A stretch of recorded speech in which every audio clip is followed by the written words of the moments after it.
I was 19 and visiting my sister in Boston on a break from college, and I went to her apartment, and on the wall was this painting of Girl with a Pearl Earring, a poster of it.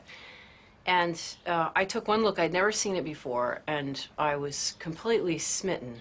And it's been with me ever since. Wherever I've gone, even if I've gone just to live abroad for a few months somewhere, I've taken it with me, and it hung in my bedroom, and then later in my study. It's where it is now.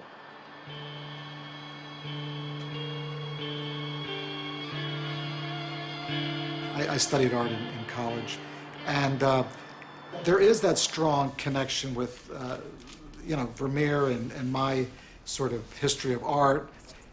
His quality of light is something which I've really studied and had in the back of my mind. This is a 30 by 40? Yep, matted, yeah.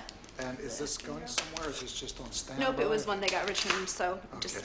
yeah, it's all good. The morning I photographed the Afghan girl in a refugee camp in Pakistan was like a very ordinary morning. In fact, it was around 11 o'clock, and the light was impossible, very bright, reflecting off the sand. So I was actually looking for a place to work inside, because I knew the light would be softer and I could actually photograph much better effect.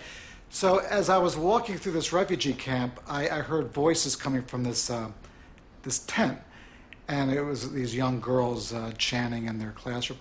So I went up and I went into the tent and asked the teacher if I could look around and maybe take a few pictures.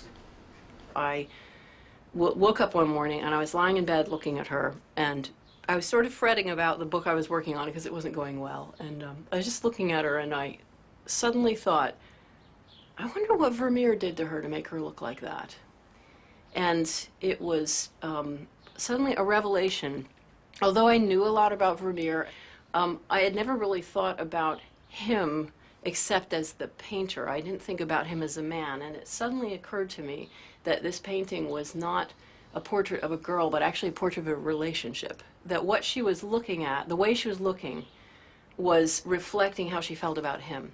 My eye was struck by this one particular little girl who had this really amazing kind of face and these really kind of haunted eyes. And I probably had her attention for maybe a minute or two, maybe maximum 3.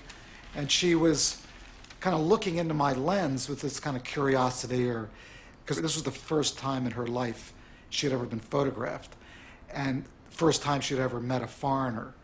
So in a way, she was as fascinated with me as I was with her.